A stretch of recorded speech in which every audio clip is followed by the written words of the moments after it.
آخری سوال ہے جی آج کی مجلس کا، جی جی، اور بڑا اہم اور کریٹیکل سوال ہے۔ لاہور کے ایک اہل حدیث عالم ہیں جو زیادہ تر ننگے ساری نظر آتے ہیں، جمعۃ المبارک کے خطبہ کے اندر انہوں نے آپ کو مباہلہ کا چیلنج دیا ہے، اور سورہ آل عمران آیت نمبر 61 کو پڑھ کے انہوں نے کہا جی کہ ہم انجینئر صاحب سے مباہلہ کرنا چاہتے ہیں، وہ اپنے بیوی بچوں کو لے آئیں، ہم بھی اپنے بیوی بچوں کو لے آتے ہیں، اور جو جس ٹاپک کے اوپر وہ مباہلہ کرنا چاہ رہے ہیں وہ کوئی اسلام کا بنیادی عقیدہ نہیں ہے۔ بیسیکلی وہ امیر شام حضرت معاویہ سے ریلیٹڈ ہے، اور وہ کہتے ہیں جی کہ ان کے جو نظریات ہیں ان کے حوالے سے ہم آپ سے مباہلہ کرنا چاہتے ہیں، اور چیلنج جو ہے وہ ہم قبول کرتے ہیں۔ آپ بتائیں کہ کیا آپ چیلنج قبول کرتے ہیں؟ اور دوسری بات یہ ہے کہ عوام الناس کو اس مباہلہ کے حوالے سے بتائیں کہ اس کی اصطلاح کیا ہے، اور اس کے متعلق جو ہے نا وہ صحیح عقیدہ سمجھا دیں۔ پہلی تو بات ہے جس نے، اور ایک چھوٹی سی اس میں ضمنی بات میں یہ کر دوں کہ یہ جو صاحب ہیں انہوں نے اپنے خطبہ کے اندر مولا علی علیہ السلام کے دفاع کی بات کی ہے اور حسنین کریمین کے دفاع کی بات کی ہے، جبکہ میرے علم کے مطابق ان کے بزرگوں نے ان کے قاتلین کے اوپر جو ہے وہ بہت بڑی بڑی ان کے دفاع کے اوپر کتابیں بھی لکھی ہیں۔ ہاں جی، تو آج یہ دفاع کر رہے ہیں۔ ہاں جی، پہلی بات یہ کہ یہ جنہوں نے سوال کیا نا جی، جن کے بارے میں کیا ہے، پہلے تو ان سے ہی جا کے یہ سمجھیں کہ مباہلہ کیا ہوتا ہے، اور وہ ذرا مباہلے کی تفصیلات بتا دیں۔ یہ جو آپ نے کہا نا کہ بیوی بچوں کو لے، تو بیوی تو نبی علیہ السلام کو لے کے ہی نہیں گئے تھے مباہلے میں۔ آپ اس کے اوپر صرف ڈسکشن کریں گے آپ کی پوری ڈاکٹرائن ختم ہو جائے گی آل امیہ کو بچانے کی۔ قرآن پاک میں یہ میں پہلے آیت پڑھ کے آپ کو سناتا ہوں۔ سر ان میں اتنا حوصلہ نہیں ہے یہ ننگے سر والی سرکار کہ یہ آیت مباہلہ قرآن سے پڑھ کے اس کی تشریح صحیح مسلم سے بیان کر سکیں۔ نام تو کتاب و سنت کا لیتے ہیں نا۔ یہ سورہ آل عمران کی آیت نمبر ہے 61، اعوذ باللہ من الشیطان الرجیم، بسم اللہ الرحمن الرحیم۔ اس کا کانٹیکسٹ آپ سمجھ رہے ہیں، سورہ آل عمران کی شروع کی جو آیات ہے نا تقریباً 50 کے قریب، یہ نبی علیہ السلام کو عیسائیت کے جو نظریات میں بگاڑ تھا نا اس کے حوالے سے اللہ تعالیٰ نے ایجوکیٹ کیا، اور نجران کے کچھ عیسائیوں کا وفد نبی علیہ السلام کو ملنے کے لیے آیا کہ یار ایک نئی دعوت کھڑی ہوئی ہے۔ تو نجران کے عیسائی یعنی آپ سمجھ لیں وہاں کے، آپ سمجھ لیں جس طرح ہوتے ہیں نا گدی نشین، خانقاہ نشین لوگ، تو انہوں نے کہا کہ اچھا یہ کوئی نیا نبی آ گیا، ہم تو ایک نبی کو لے کے چل رہے تھے اور یہ نبی کہتے ہیں کہ ہم اسی نبی کی تعلیمات کو آگے لے کے چل رہے ہیں، تو ہم ان کو ذرا چیک کریں کہ عیسیٰ جیزس کرائسٹ کے بعد کوئی پیغمبر کیسے آ سکتا ہے، کیونکہ وہ حضرت عیسیٰ کو آخری پیغمبر مانتے تھے کرسچنز۔ تو یہ نجران کے عیسائیوں کا وفد نبی علیہ السلام کو ملنے کے لیے آیا۔ یہ واقعہ ہے 8 یا 9 ہجری کا، یعنی نبی علیہ السلام کی وفات سے آلموسٹ 1.5-2 سال پہلے کا۔ تو اس وقت نبی علیہ السلام کو اللہ تعالیٰ نے ایجوکیٹ کیا عیسائیوں کے غلط نظریات سے ریلیٹڈ، تو سورہ آل عمران نازل ہوئی۔ الٹیمیٹلی آپ علیہ السلام نے حق جو ہے وہ ان ایمبیگوس کر کے، غیر مبہم کر کے عیسائیوں کے اوپر واضح کر دیا۔ اس کے باوجود جب وہ حق قبول کرنے کے لیے تیار نہیں ہو رہے تھے نا، تو نبی کو تو چونکہ اللہ نے منوانا ہے، وہ دنیا پہ اللہ کا ریپریزنٹیٹو ہے، میں اللہ کا ریپریزنٹیٹو نہیں ہوں، میں تو نبی علیہ السلام کا ادنا سا ڈاکیا ہوں، مجھے ماننا نہ ماننا دین کا کوئی حصہ نہیں۔ نبی کو چونکہ اللہ نے منوانا ہوتا ہے، لہذا نبی یہ دعویٰ کر سکتا ہے کہ میں نے حق کا حق ہونا واضح کر دیا ہے لوگوں کے اوپر۔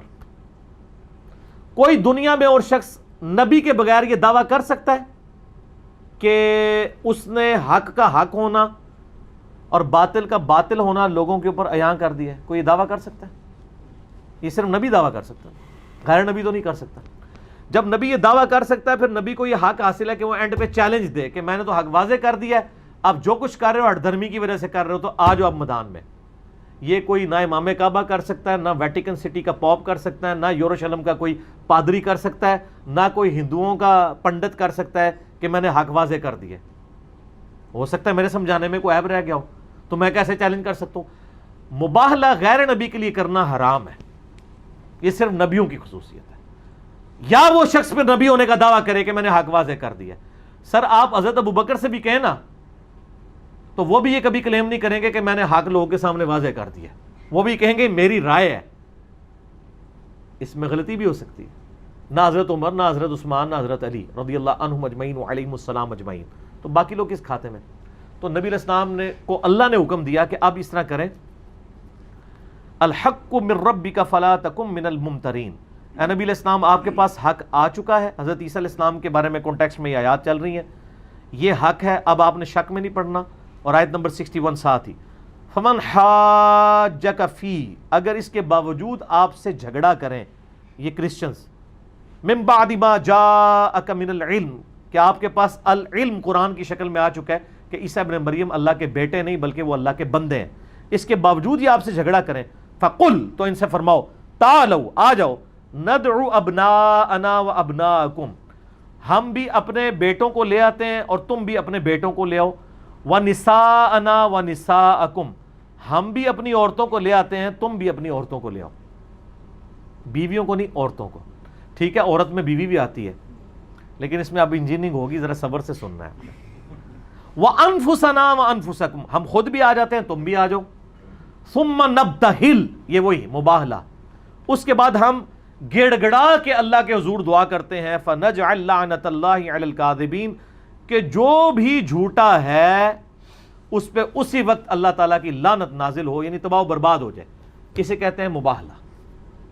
اس کی ڈیٹیلز آتی ہیں صحیح مسلم کے اندر کہ جب یہ آیات نازل ہوئیں جس میں کہا گیا تم بھی آ جاؤ، اپنے بیٹوں کو، عورتوں کو لے آؤ اور ہم بھی لے آتے ہیں، تو نبی علیہ السلام اپنے کن بیٹوں کو اور کن عورتوں کو لے کے گئے، اس کی ڈیٹیلز آتی ہیں صحیح مسلم کے اندر. لیکن وہ حدیث اتنی دردناک ہے کہ یہ وہ حدیث بھی پوری نہیں بیان کر سکتے، اس کا آخری حصہ ہی بیان کرتے ہیں. وہ حدیث حضرت سیدنا سعد ابن ابی وقاص سے ہے اور ساری ریسرچ پیپر میں نے ڈالی ہوئی ہے. اصول برکت کے لیے دوبارہ ذرا تعارف کروا دوں، یہ واقعہ کربلا کا حقیقی پس منظر 72 صحیح الاسناد احادیث کی روشنی میں نے 200 روایتیں اکثر بخاری و مسلم سے اہل سنت کا مقدمہ پیش کیا ہے. مفت ڈاک میں آپ پورے پاکستان میں کہیں بھی منگوا سکتے ہیں. صبح 9 سے لے کر ظہر تک، شام کو عصر سے مغرب تک ہمارے اکیڈمی کے نمبر پہ رابطہ کریں، +923259000162. مفت آپ کے پاس یہ بھی ریسرچ پیپر اور باقی بھی آ جائیں گے جس میں واقعہ کربلا کی پوری تاریخی کتابوں سے نہیں، بخاری مسلم سے پیش کی ہے. شہادت عثمان کے اصلی اسباب، جنگ جمل، صفین، نہروان، اور یہ ساری ڈیٹیلز. اس میں سر میں نے یہ مباہلے والی جو حدیث ہے نا صحیح مسلم کی، وہ بھی میں نے اس میں شامل کی ہے، جو میں نے کہا ہے کہ ان میں جرأت نہیں بیان کریں. اس میں 40 نمبر کے اوپر ہے، نمبر بھی بڑا کلاس کا ہے، 40. پہلے میں وہ حصہ بیان کرتا ہوں جو علماء بیان کرتے ہیں، پھر پوری حدیث بعد میں. سعد ابن ابی وقاص کہتے ہیں کہ جب قرآن کی آیت نازل ہوئی، سورہ آل عمران آیت نمبر 61 جو میں نے پڑھی، تو رسول اللہ صلی اللہ علیہ وآلہ وسلم نے سیدنا علی، سیدہ فاطمہ، سیدنا حسن، سیدنا حسین علیہم السلام اجمعین کو بلایا اور پھر اللہ کے حضور عرض کی، اللہم ہؤلاء اہل بیتی، اے اللہ یہ میرے اہل بیت ہیں. ٹھیک ہے جی. لیکن وہ عیسائی بھاگ گئے، حالانکہ سیدنا حسن حسین کتنی عمر تھی؟ 5-7 سال. باقی نبی علیہ السلام کی 3 بیٹیاں فوت ہو چکی تھیں، ایک ہی بیٹی اس وقت زندہ تھی، سیدہ فاطمہ. قرآن میں آیا تھا اپنے بیٹوں کو لے آؤ، عورتوں کو لے آؤ. تو بیٹوں میں تو سمجھ آتا ہے حسن و حسین چلے گئے، بیٹی کو لانے کا تو نہیں کہا تھا، تو سیدہ فاطمہ کیوں گئی؟ اور عورتوں کو اگر کہا تھا تو عورتوں میں تو پہلی چیز بیوی ہے، تو نبی علیہ السلام کی 9 بیویاں تو اس وقت تھیں، جن میں سیدہ عائشہ حفصہ بھی شامل تھیں، کسی کو نہیں ساتھ لے کے گئے. تو یہ پھر اہل بیت کون سے ہیں جن کو مباہلے کے لیے لے گئے؟ بیٹے کون گئے؟ حسن و حسین اور علی. علی بھی بیٹوں کی جگہ ہی تھے نا، نبی علیہ السلام نے پرورش کی ہوئی تھی، داماد بھی تھے. اور عورت میں کون؟ صرف ایک عورت، سیدہ فاطمہ، بیوی نہیں ساتھ لے کے گئے. تو میں نے کہا ہے ان میں یہ بھی شرم و حیا نہیں ہے کہ یہ آیت مباہلہ جو ہمیں مباہلے کرتے ہیں نا، یعنی آل امیہ کو بچانے کے لیے، یہ مباہلے والی آیات اور حدیث بیان نہیں کر سکتے، یہ تو ان کے گاٹے فٹ ہو جائیں گی. مجھے جو مشورے دے رہے ہیں کہ جی آپ اپنے گھر والوں کو، بچوں کو، بیوی کو لے آؤ، تو بیوی تو آئی نہیں تھی سر اس میں، تو آپ کو تو یہ پہلے کلیئر ہی نہیں ہے کہ مباہلے میں گیا کون کون تھا. ٹھیک ہے نا. باقی رہ گیا یعنی مناظرے اور مجادلوں کے چیلنج، یہ اپنے پاس رکھیں آپ. ہمارا مقدمہ عوام الناس کی عدالت میں ہے، جب کسی کے پاس علمی دلائل ختم ہو جائیں تو پھر اس قسم کی باتیں وہ کرتا ہے۔ آپ بہتر یہ ہے کہ یہ مباحلوں کے چیلنج ان لوگوں کو دیں جن کا عقیدہ توحید کے حوالے سے آپ کا اختلاف ہے، کیونکہ آل امیہ کا دفاع بڑا ایشو ہے یا عقیدہ توحید بڑا ایشو ہے؟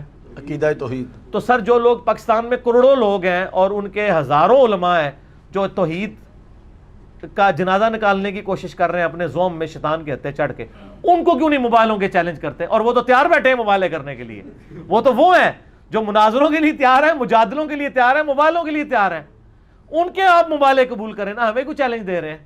ہم تو مباحلے کو سمجھتے ہی حرام ہے، اور جو حلال اور ثواب کا کام سمجھتے ہیں یعنی اہل حدیث اور ان کے مخالفین، آپ آپس میں کریں، ہمارا تو آپ کے ساتھ لینا دینا ہی نہیں ہے، اس قسم کے چیلنج کرنے کا فائدہ نہیں ہے۔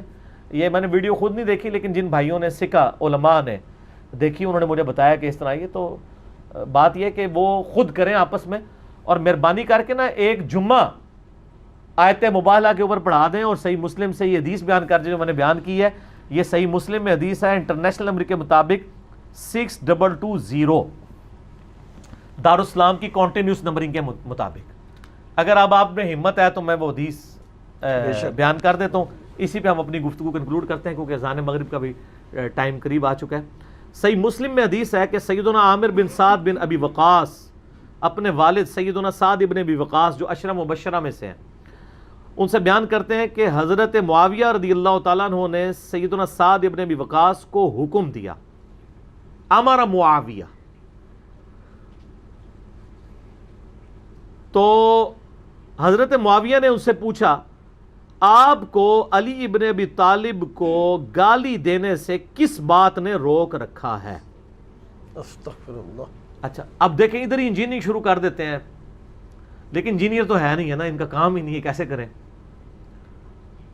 جب ہم کہتے ہیں کہ جی یہ امیر شام نے حکم دیا تھا حضرت علی پہ سب و شتم کرنے کا، وہ کہتے ہیں نہیں جی اس میں تو صرف ہے حکم دیا اور انہوں نے انکار کیا، تو انکار کس چیز کا ہوتا ہے؟ جس چیز کا حکم دیا جاتا ہے۔ انکار کیا تو حضرت معاویہ نے پوچھا تمہیں کون سی چیز روکتی ہے کہ علی پہ سب نہیں کرتے؟ اس میں انہوں نے نئی کہانی آج کل نکالی، وہ سب سے مراد تنقید ہے۔ اچھا اس کا مطلب ہے کہ خلیفہ راشد پہ تنقید کروانا کس کی سنت ہے؟ آل شام، آل امیہ کی، اہل الشام کی، تو صحابہ کے پھر گستاخ کون ہوئے؟ وہ لوگ ہوئے، ظاہر ہے امیر شام جو صحابہ پہ خلیفہ راشد پہ تنقید کرواتے تھے، اگر ہلکا معنی بھی مان لیا جائے۔ اور ویسے یہ کہانی ہے، یہ تنقید نہیں ہوتی تھی۔ صحیح مسلم میں اس کی ایکسپلینیشن ہے 6229 جس میں آل مروان کا ذکر ہے، وہ کہتے تھے لعن اللہ ابو تراب، ابو تراب مٹی والے علی بن ابی طالب پر لعنت، نعوذ باللہ، لعنت کے الفاظ ہیں، نعوذ باللہ۔ ٹھیک ہے جی۔ تو یہ ایک علیحدہ ٹاپک ہے، پھر میں اور طرف چل پڑوں گا، آپ سرچ پیپر میں پڑھ لیجئے گا، میں تو 1 گھنٹہ اس پہ بول سکتا ہوں، اسی پہ آئیں۔ تو سیدنا سعد ابن وقاص نے کہا میں ہرگز کبھی بھی علی کو گالی نہیں دوں گا، کیونکہ 3 باتیں ایسی ہیں جو سیدنا علی کے لیے رسول اللہ سے میں نے خود سن رکھی ہیں صلی اللہ علیہ وآلہ وسلم، اور اگر ان 3 میں سے مجھے ایک بھی مل جائے تو مجھے سرخ اونٹوں سے بڑھ کر عزیز ہے۔ یہ کون کہہ رہا ہے؟ سعد ابن ابی وقاص کہہ رہا ہے کہ علی کو خیر 3,000 ان کی فضائل ہیں، وہ کہتے ہیں مجھے 3 میں سے ایک بھی مل جائے نا تو وہ بہت ہے۔ یہ کوئی عام بندہ نہیں ہے، سعد ابن ابی وقاص عشرہ مبشرہ میں سے ہیں، اور صحیح بخاری مسلم میں حدیث ہے، مولا علی کہتے ہیں کہ میں نے نبی علیہ السلام سے خود سنا ہے کہ سعد ابن مالک کے بارے میں آپ نے فرمایا تھا میرے ماں باپ تجھ پہ قربان، تو تیر چرا۔ سعد ابن ابی وقاص، سعد بن مالک نام ہے ان کا، اچھا ہاں، ابی وقاص کنیت ہے، یہ دونوں ایک ہی بندے کے نام ہیں، ٹھیک ٹھیک۔ سعد ابن ابی وقاص یا سعد بن مالک، مالک والد ہے اور ابی وقاص مالک کی کنیت ہے، تو سعد ابن ابی وقاص یہ ایک ہی بندوں کے 2 نام ہیں۔ تو کہتے ہیں میں نے سعد بن مالک کے بارے میں یعنی سعد ابن ابی وقاص کے بارے میں خود نبی علیہ السلام سے سنا کہ میرے ماں باپ اس پہ قربان احد کے موقع پر، اور وہ بھی کہہ رہا ہے مجھے علی والی ایک فضیلت مل جائے نا تو میرے لیے کافی ہے۔ پھر انہوں نے کہا معاویہ سن وہ 3 فضائل کون سے ہیں؟ وہ کہتے ہیں پہلی فضیلت یہ ہے کہ غزوہ تبوک کے موقع پر نبی صلی اللہ علیہ وآلہ وسلم نے سیدنا علی کو اپنے پیچھے چھوڑ دیا مدینہ شریف میں بچوں اور عورتوں کے اوپر اپنے نائب کے طور پہ، تو سیدنا علی رضی اللہ تعالیٰ عنہ نے یعنی وہ غمگین ہو گئے کیونکہ یہ پہلا اور آخری موقع تھا کہ تبوک کے موقع پہ مولا علی شریک نہیں ہوئے، باقی ہر جنگ میں شریک تھے۔ تو نبی علیہ السلام نے ان کی دلجوئی کے لیے فرمایا کیا تم اس پہ خوش نہیں ہو کہ تمہاری میرے ساتھ وہی نسبت ہے جو ہارون کی موسیٰ کے ساتھ، مگر میرے بعد کوئی نبی نہیں؟ اللہ، یعنی ہارون علیہ السلام کو کوہ طور پہ جاتے وقت موسیٰ علیہ السلام اپنی جگہ نائب چھوڑ کے گئے تھے، تو میں تمہیں چھوڑ کے جا رہا ہوں۔ سر یہ مرتبہ کس کو مل سکتا ہے؟ قرآن پاک میں حضرت موسیٰ علیہ السلام کے ساتھ ان کے سپورٹر کون تھے؟ ہارون علیہ السلام۔ اسی لیول کے سپورٹر نبی علیہ السلام کے ساتھ کون ہے؟ مولا علی علیہ السلام۔ مولا علی ہیں، اور کوئی نہیں ہے۔ Point to be noted. لیکن آپ نے ساتھ کانٹا نکال دیا کہ مگر میرے بعد کوئی نبی نہیں، یہ نہ ہو کہ اس کی بنیاد پہ مولا علی کوئی نبی مان لو، تو غلام القادیانی دجال کدھر سے آ گیا؟ مولا علی نہیں تو کہاں سے آ گیا بیچ میں؟ کیونکہ اس میں ساتھ کہا میرے بعد کوئی نبی نہیں۔ دوسری فضیلت سن، میں نے خیبر کے موقع پر نبی علیہ السلام سے یہ سنا، کل میں اس شخص کے ہاتھ میں جھنڈا دوں گا جس کے ہاتھوں پر فتح ہوگی، جو اللہ اور اس کے رسول سے محبت کرتا ہے اور اللہ اس کا رسول بھی اس سے محبت کرتے ہیں۔ اللہ، یہ ہے اصل بات۔ یہ سن کر ہم پوری رات اسی امید میں رہے کہ شاید ہمیں وہ جھنڈا مل جائے، لیکن صبح ہوئی تو نبی علیہ السلام فرمایا علی کو میرے پاس بلاؤ۔ انہیں لایا گیا تو ان کی آنکھیں دکھتی تھیں، نبی علیہ السلام نے اپنا لعاب دہن مبارک لگایا تو شفا ہو گئی اور جھنڈا دے کر روانہ کیا اور ان کے ہاتھوں پر فتح ہوئی۔ اور تیسری فضیلت یہ ہے کہ جب عیسائی پادریوں کو مباہلے کا چیلنج دیا گیا اور قرآن کی آیت سورہ ال عمران 61 نمبر نازل ہوئی تو نبی صلی اللہ علیہ وآلہ وسلم سیدنا علی، فاطمہ، حسن و حسین علیہ السلام کو لے کر گئے اور کہا اللہ یہ میرے اہل بیت ہے۔ یہ آخری حصہ ہے سر۔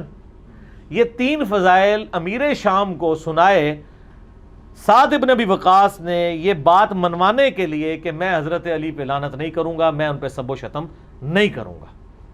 اچھا، اس کی بھی انہوں نے انجین نہیں کیا، حالانکہ ابن تیمیہ کتنا بڑا مخالف ہے شیعہ کا۔ منہاج السنہ میں اس نے یہ حدیث مسلم کی لے کے نا ابن تیمیہ نے لکھا ہے کہ یہ حدیث اس پر گواہ ہے کہ حضرت معاویہ کے دور میں حضرت علی پہ سب و شتم ہوتا تھا۔ اللہ، میں نے تو کئی ایک روایتیں یہاں نقل کی ہیں، ابن تیمیہ بھی مانتا ہے۔ ٹھیک ہے نا جی؟ وہ کہتے ہیں کہ جی اس کی پھر انہوں نے مزید وہ کہتے ہیں جی حضرت معاویہ کے دور میں ہوتا تھا لیکن ان کے حکم سے نہیں ہوتا تھا، نہ ان کی اجازت سے ہوتا تھا۔ اور کہتے ہیں اس میں تو وہ پوچھ رہے تھے کہ جی آپ مجھے حضرت علی کے فضائل بتائیں کہ لوگ تو حضرت علی کو برا کہتے ہیں، آپ کیوں نہیں کہتے تاکہ میں بھی ان کی تعریف کروں۔ ایڈی لمبی کہانی۔ تو وہ کیا کہہ رہے ہیں کہ میں کبھی بھی نہیں کہوں گا، کیونکہ 3 باتیں میں نے سنی ہیں۔ یہ کہانی ان کی کیسے فیل ہوتی ہے؟ وہ تو الفاظ میں ہی نہیں فٹ ان بیٹھتی۔ اس میں الفاظ ہیں امر معاویہ، معاویہ نے حکم دیا کہ کرو، تو کرنے کا حکم کیوں دے رہے تھے اگر وہ بچ رہے تھے ان کاموں سے خود؟